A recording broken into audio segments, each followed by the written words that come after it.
So you are here. Hi, and welcome back to my channel. Hope you're doing well. So out of all the places that I've talked to you guys, or all the places that I've been regards to the shooting the video, this is probably the weirdest one. So over here, adjacent to you, is District Hospital Riasi.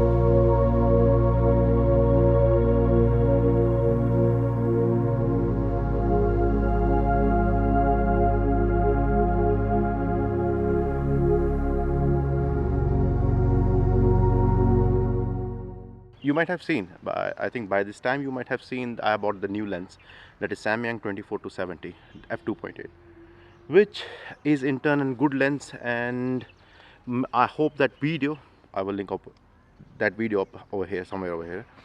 So I hope that video might have helped you.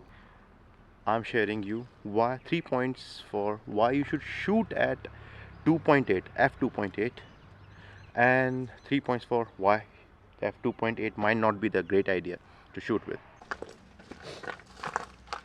So hold on. So the first point for 2.8 will be 2.8 itself. So 2.8 basically gives you a shallower depth of field, which helps you create a separation between the subject, if that's me, and the background. Could be somewhere in the distance or somewhere near to your subject. Okay, so it helps you to create a separation between that, and plus it gives you a bokeh-licious image that you really and you basically desire. Accept it, you desire it. Everybody likes an image that is separated from the background, so it helps you to achieve that. So the third point will be, it enables you to use the faster shutter speed. So let me explain you that. The faster shutter speed is basically what helps you to eliminate the shake, or basically helps you to capture a fast moving object or a subject or anything that you want to freeze in time. So shutter speed is basically helps you to do that one, and being an f2.8 lens will help you to do that even in a low lit environment. So not this kind of a bright daylight, but somewhere where you want to capture the subject in action and the lighting condition is not up to the mark. So cranking the aperture to 2.8 will help the more light to fall into the sensor, and hence you can increase the shutter speed. Out of, like I told you, out of all the places that I could have recorded in a hospital, this is what I have to do for the YouTube and for you guys as well. So I've told you 3 pros, because I think anything beyond that is getting biased towards the lens, and I will be telling you the 3 cons of why you should not use, or why you should not use f2.8 lenses.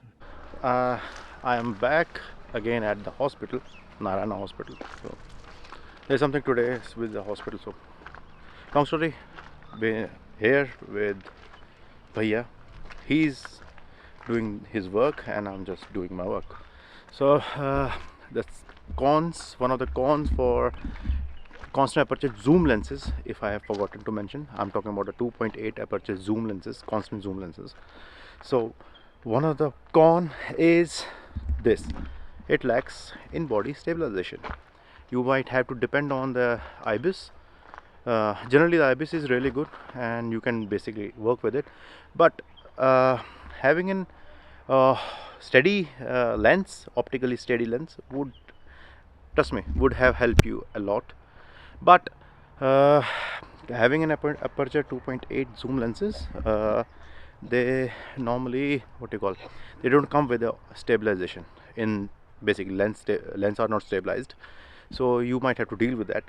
All of them, all the constant aperture zoom lenses, they don't come with the stabilization. That's why you are seeing the little bit of shake. So the second point will be, you can't shoot with 2.8 lenses without ND filter if you want to maintain the 2.8 aperture, because 2.8 gets really bright. Let me show you.